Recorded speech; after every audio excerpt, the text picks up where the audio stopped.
عام اردو زبان میں لیا جائے تو ثابت قدم رہنا، کسی چیز پر جم جانا، کسی چیز پر ٹھہر جانا، مطلب جب ایک انسان کسی چیز کو حق مانتا ہے، سچ مانتا ہے، تو اس پہ جو کچھ کرنا ہے اس کے عمل، جس کو اعمال کے اعتبار سے، اخلاق کے اعتبار سے اس پر وہ جم جائے، یہ استقامت ہے۔ استقامت کو اگر ہم اس کا معنی یا اس کو ڈیفینیشن دیکھیں تو استقامت کا ڈیفینیشن ہوتا ہے کہ اس سے مراد اسلام کو عقیدہ، عمل اور منہج قرار دے کر مضبوطی سے اسے تھام لینا۔ مطلب دین پر استقامت کا معنی ہے کہ اسلام کو عقیدہ، ٹھیک ہے، سیٹ آف بلیف، پھر منہج، طریقہ اور عمل، جو اعمال ہوتے ہیں، اس کے اعتبار سے جو ہے اگر انسان جو ہے صحیح مانتا ہے تو اس کے اعتبار سے اس پہ مضبوط تھام لینا، مطلب اس کے مطابق عمل کرنا، یہ استقامت ہے، یاد رکھیں۔ تو استقامت سے مراد اسلام کو عقیدہ، عمل اور منہج قرار دے کر مضبوطی سے تھام لینا، یہ بالکل جس کو ہم کہیں گے کہ عام اعتبار سے آپ استقامت سمجھ سکتے ہیں کہ عمل کے اعتبار سے اس کو مضبوط تھام لینا، عقیدے کے اعتبار سے مضبوط تھام لینا، منہج، طریقہ کار زندگی جینے کا، اس کے اعتبار سے اسلام کو مضبوطی سے تھام لینا، یاد رکھیے یہ استقامت ہے۔ عام زبان میں اردو میں جم جانا، ٹھیک ہے، کسی چیز پر اڑ جانا، کسی چیز پر ٹھہر جانا، یا کسی چیز کو حق ماننے کے بعد اس کو جو کچھ کر سکتے اس حق کو ثابت کرنے کے لیے وہ سب کرنا، یہ استقامت میں شامل ہے۔ آئیے نبی اکرم صلی اللہ علیہ وسلم نے اس کی اہمیت بتائی استقامت کی، اور حدیث صحیح مسلم کی روایت ہے۔ نبی اکرم صلی اللہ علیہ وسلم فرماتے اور کہتے ہیں، سفیان بن عبداللہ رضی اللہ عنہ جو کہتے ہیں کہ نبی اکرم صلی اللہ علیہ وسلم سے انہوں نے،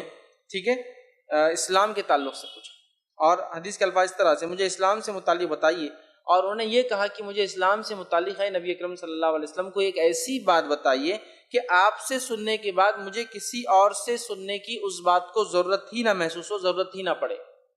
تب نبی اکرم صلی اللہ علیہ وسلم نے جب یہ انہوں نے کہا کہ کوئی ایک ایسی بات بتائیے کہ آپ سے ایک بار پوچھ لوں تو پھر مجھے کسی سے پوچھنے کی ضرورت نہ پڑے، تو آپ صلی اللہ علیہ وسلم نے فرمایا اور کہا، تو بس اللہ پر ایمان لا، تو بس اللہ پر ایمان لا، اور پھر کہا قل آمنت باللہ ثم استقم،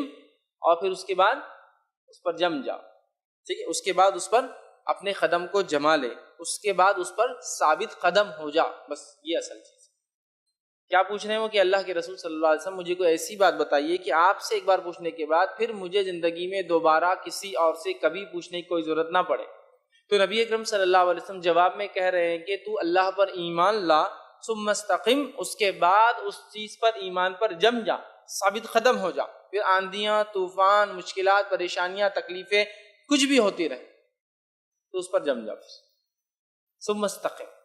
مطلب ایک ایسی بات وہ پوچھ رہے تھے کہ مجھے آپ سے پوچھنے کے بعد کسی سے پوچھنے کی ضرورت نہ ہو، مطلب کوئی ایسا گولڈن رول بتا دیجئے، کوئی ایسی بات بتا دیجئے آپ کہ جب میں ایک بار آپ سے اس چیز کو پوچھ لوں، پوچھنے کی ضرورت نہ ہو، تو آپ صلی اللہ علیہ وسلم جواب دینے کی ایمان لاؤ اور پھر اس پر تو جم جا، یہ اصل چیز ہے، یاد رکھیے۔ اور چونکہ انہوں نے پوچھا تھا آپ سے پوچھنے کے بعد کسی سے پوچھنے کی ضرورت نہ ہو، ٹھیک۔ اسی طرح ابن ماجہ کی روایت استقامت کے تعلق سے نبی اکرم صلی اللہ علیہ وسلم فرماتے اور کہتے ہیں، استقامت اختیار کرو، اگر تم یہ کر لو تو بہت اچھا ہے، دین پر جم جاؤ، مضبوط قدم ہو جاؤ، ٹھیک ہے، اگر تم یہ کر لو تو یہ تمہارے لیے بہت بہت بہت زیادہ اچھا ہے۔ اسی طرح حاکم اور ابن حبان کی روایت میں نبی اکرم صلی اللہ علیہ وسلم فرماتے اور کہتے ہیں، حدیث کے الفاظ اس طرح سے کہ آپ سے فرماتے استقامت اپنا لو اور لوگوں کے ساتھ حسن اخلاق سے پیش آؤ، استقامت اپنا لو اور اس کے بعد لوگوں سے حسن اخلاق سے پیش آؤ۔ اب استقامت کا بہت سارے لوگ ایک ہی معنی لیتے ہیں، ایک مخصوص معنی لیتے ہیں، ٹھیک، جبکہ استقامت کا ایک وسیع معنی یاد رکھیں، بلکہ قرآن نے تو کئی جگہ سارے دین اسلام کو استقامت کہا، چونکہ دین اسلام جو ہے وہ خود ایک قسم کی استقامت ہے۔ اب آج کا دور لے لیجیے آپ، جس دور میں مسلمان ہونا، اسلام پر چلنا ایک بہت بڑا لوگوں کے لیے فتنہ نظر آ رہا ہے، لوگوں کے لیے، مطلب وہ لوگ ہم کو فتنہ تصور کر رہے ہیں، جیسے کہ ایک مسلمان نوجوان داڑھی رکھتا ہے تو یہ سمجھا جاتا ہے کہ یہ نوجوان اب فتنہ پھیلانے والا ہے، ایک مسلم خاتون اگر برقع پہنتی ہے تو یہ سمجھا جاتا ہے کہ یا تو اس پر ظلم کیا جا رہا ہے یا پھر یہ کچھ نہ کچھ ایک ایسے عقیدے سے منسلک ہے جس سے نقصان ہو سکتا ہے، لہٰذا اس کا پردہ یا برقع اتار دیا جائے۔ تو آج ہم ایک ایسی دور سے گزر رہے ہیں جہاں استقامت کو سمجھنا، اس کے معنی مفہوم کو سمجھنا، اس پر عمل کرنا ہمارے لیے بے انتہا